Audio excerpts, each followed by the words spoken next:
Video like जरूर कर लीजिए और ऐसे वीडियो लगातार फ्री में पाने के लिए चैनल को तुरंत सब्सक्राइब कर लीजिए और बेल आइकन को जरूर टैप कर लीजिए ताकि आगे भी सारे वीडियो आपको मिलते रहे। यूट्यूब में फॉलो करते हैं तो प्लीज ये वाला फ्री टेलीग्राम चैनल जरूर ज्वाइन कर लीजिएगा। सारे नोटिफिकेशन सारे अपडेट यहीं पे आते हैं, ध्यान रखिए। जैसा आप सब लोगों को पता है कि यूपी पीसीएस की बात हो गई, आरओ की बात हो गई, किसी भी वनडे एग्जाम की बात हो गई, तो सबसे बेस्ट चैनल है यूट्यूब पर, वो है स्टडी फॉर सिविल सर्विसेज। सो अगर आप तैयारी करना चाहते हैं बीपीएससी की, यूपी पीसीएस की, यूपी ट्रिपल एससी की, या फिर ईपीएफओ की, या फिर यूपीएससी की, तो इन सभी के लिए सबसे बेस्ट कंटेंट जो प्रोवाइड करता है that is study for civil services. अभी 14 मई को आपका एग्जाम है, ठीक है, पीसीएस का। सो मैं आपको सजेस्ट करूंगा आप जितनी जल्दी हो उतनी जल्दी आप हमारे इस पेड कोर्स में एनरोल कराएं।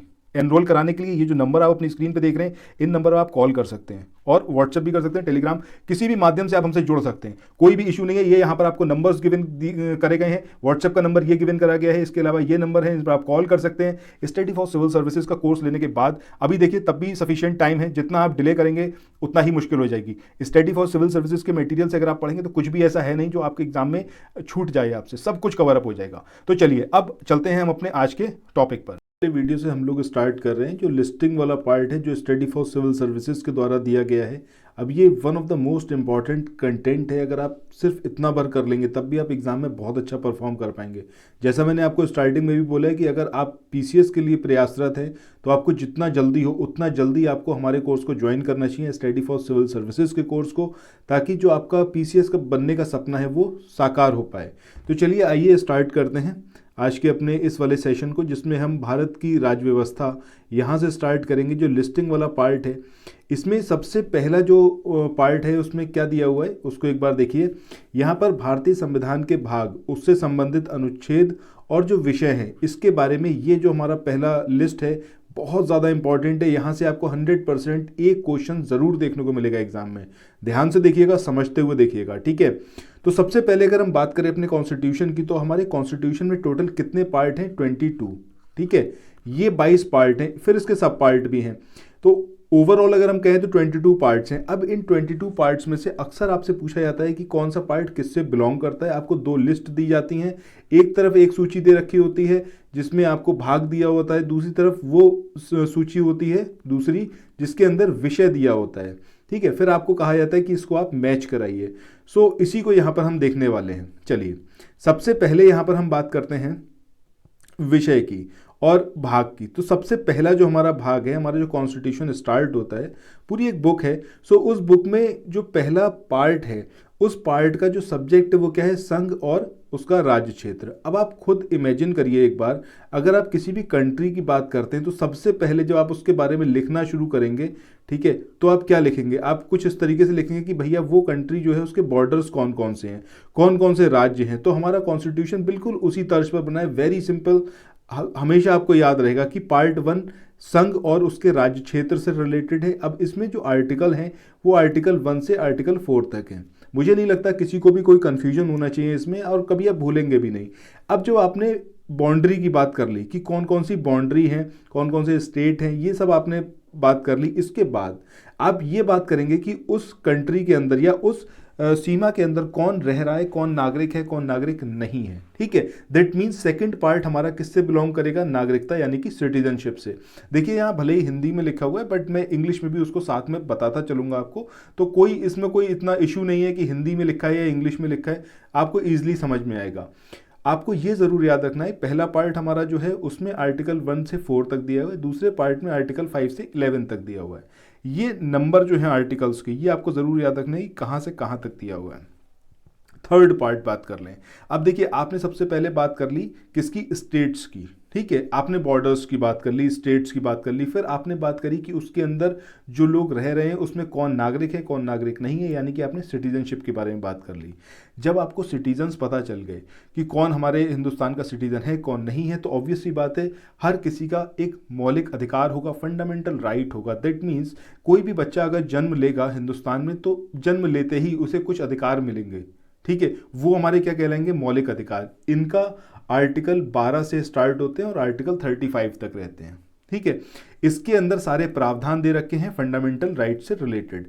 इसके बाद जब आपने फंडामेंटल राइट्स यानी कि मौलिक अधिकार दे दिए, मूल अधिकार दे दिए, इसके बाद बात होती है कि राज्य की नीति के निदेशक तत्व यानी कि directive principle of state policy, इसका मतलब क्या है? इसका मतलब सिंपल सा ये है कि राज्य के कुछ मौलिक कर्तव्य हैं जो राज्य को निर्वाह करने चाहिए। वो एक अलग बात है कि ये ऑब्लिगेटरी नहीं है, मतलब इनको जो है पार्लियामेंट वो सॉरी इनको जो है कोर्ट में चैलेंज नहीं कराया जा सकता कि भैया ये सरकार जो है हमें स्वच्छ वातावरण नहीं प्रोवाइड करा रही है, तो ये सरकार पे हम जाके केस कर दें। ये चीज़ आप भले ही नहीं कर सकते हैं, बट कॉन्स्टिट्यूशन में ये एक इसका नाम ही है, ठीक है, जैसा आप इसका नाम देख रहे हैं, राज्य की नीति के निदेशक तत्व, मतलब स्टेट को ये बताया गया है कि आपको अपने जो सिटीजन हैं उनको क्या क्या चीज़ें प्रोवाइड करनी चाहिए, ठीक है। इसके बाद नेक्स्ट हम बात करें यहाँ पर, तो अगला है 4A, पार्ट 4A, जो कि आपका फंडामेंटल ड्यूटीज से। तो अभी तक जो आपने देखा, सबसे पहले हमने बात कर ली कंट्री की कि कौन कौन से यूनियन टेरिटरीज हैं, कौन कौन से स्टेट्स हैं। इसके बाद हमने बात करी सिटीजन्स की कि कौन यहाँ के सिटीजन है, कौन यहाँ के सिटीजन नहीं है। अब जो भी हैं सिटीजन या नहीं है, उनके लिए कुछ फंडामेंटल राइट्स की हमने बात करी।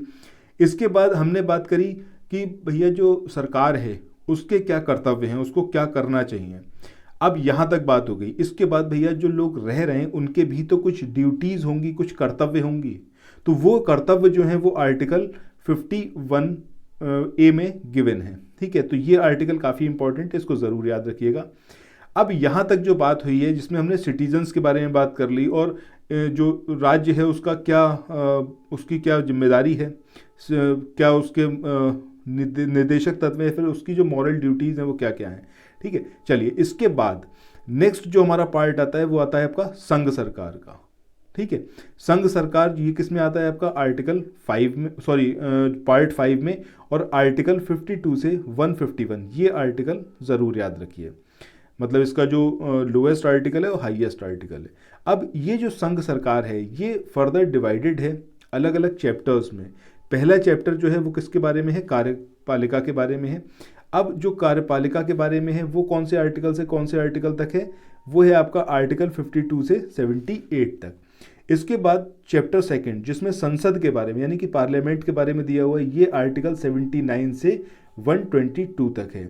इसके बाद नेक्स्ट आर्टिकल है राष्ट्रपति की विधायी शक्तियां, जो कि आपका आर्टिकल 123 इसके अंदर गिवन है।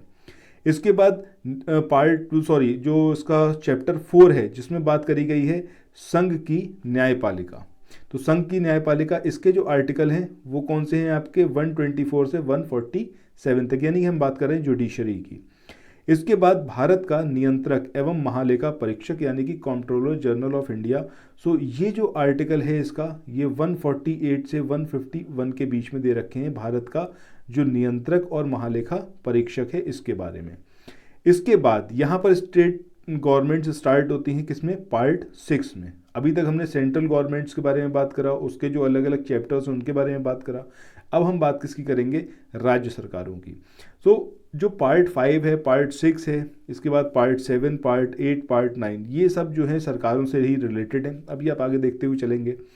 तो यहाँ पर राज्य सरकार की बात करें, आर्टिकल 152 से आर्टिकल 237 तक इसके अंदर गिवन है, इससे रिलेटेड आर्टिकल। अब ये फर्दर जैसे केंद्र वाला या फिर हम कहें संघ सरकार जो डिवाइडेड थी अलग अलग अध्याय में, चैप्टर्स में, इसी तरीके से राज्य सरकारें भी अलग अलग चैप्टर्स में डिवाइडेड हैं।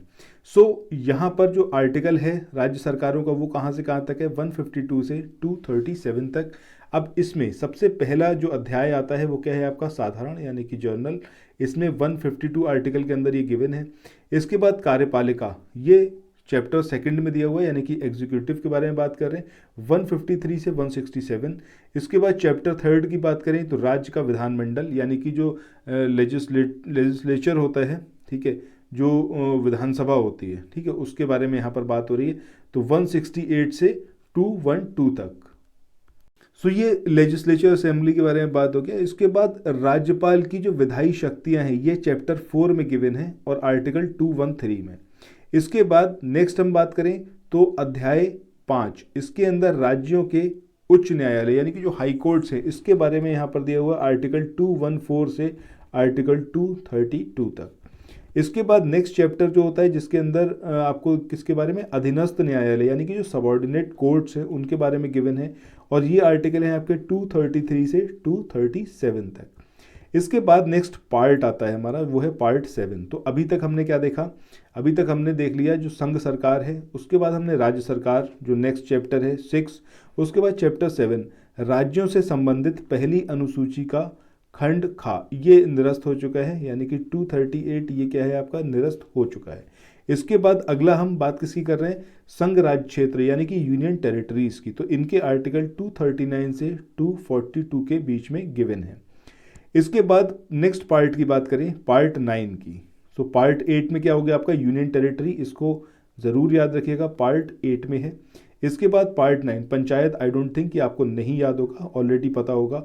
सो इसमें जो आर्टिकल है 243 से 243 तक इसके अंदर गिवन है। इसके बाद आगे हम बढ़ें तो अगला जो यहाँ पर गिवन है वो है आपका नगर पालिकाओं के बारे में। सो नगर पालिका यानी फिर म्यूनिसिपैलिटीज़ के बारे में बात करें तो ये 9 का में दे रखा है, यानी कि सब पार्ट है आपका ये पार्ट 9 का। तो ये आपका 243 ता से 243 छा तक इसके अंदर गिवन है। इसके बाद नेक्स्ट पार्ट आता है 9 खा। तो 9 खा इसमें आपका सहकारी समिति यानी कि कोऑपरेटिव कमिटीज़ जो हैं उसके बारे में यहाँ पर गिवन है। तो ये आपका 243ZH से 243ZT तक इसके अंदर इसके बारे में आर्टिकल्स गिवन हैं।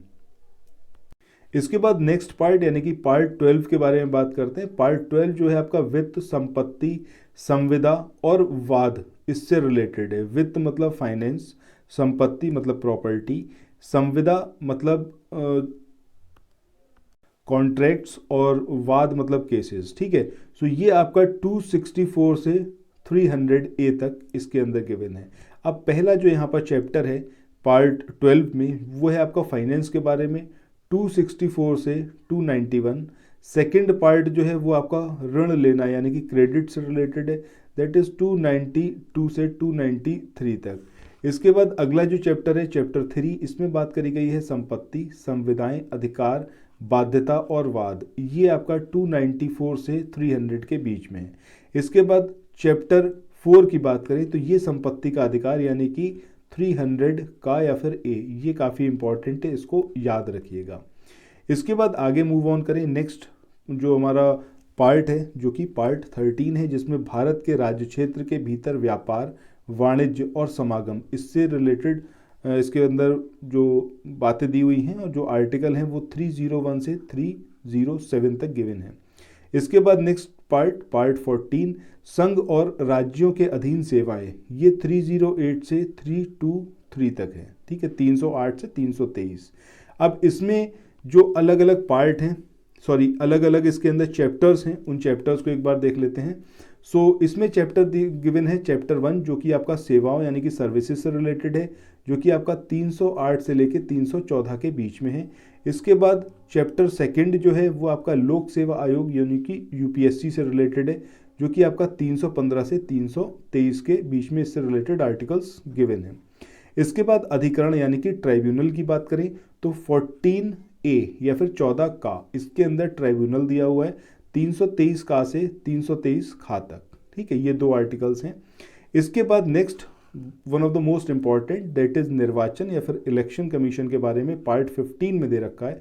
सो ये पार्ट जो अधिकरण या फिर ट्राइब्यूनल का है ये भी काफ़ी इंपॉर्टेंट है, और जो निर्वाचन का है ये भी काफ़ी इंपॉर्टेंट है। निर्वाचन या फिर इलेक्शन की बात करें 324 से 329 का या फिर ए तक है। इसके बाद पार्ट 16 की बात करें तो कुछ वर्गों से संबंधित विशेष प्रावधान इसमें दे रखे हैं 330 से लेके 342 का या फिर ए तक। इसके बाद पार्ट 17 बहुत ज़्यादा इंपॉर्टेंट है ये भी, जिसमें राजभाषा के बारे में है। तो ये आपका आर्टिकल 343 से 351 खा तक है। अब इसमें अलग अलग चैप्टर्स हैं। तो इसमें जो पहला चैप्टर है वो कौन सा है आपका, वो है संघ की भाषा के बारे में। तो संघ की भाषा का जो आर्टिकल है वो कहाँ से कहाँ तक है आपका 343 से 344, यानी कि 2 आर्टिकल। इसके बाद चैप्टर 2 जो है जिसमें प्रादेशिक भाषाओं के बारे में गिवन है, तो ये है आपका 345 और 347।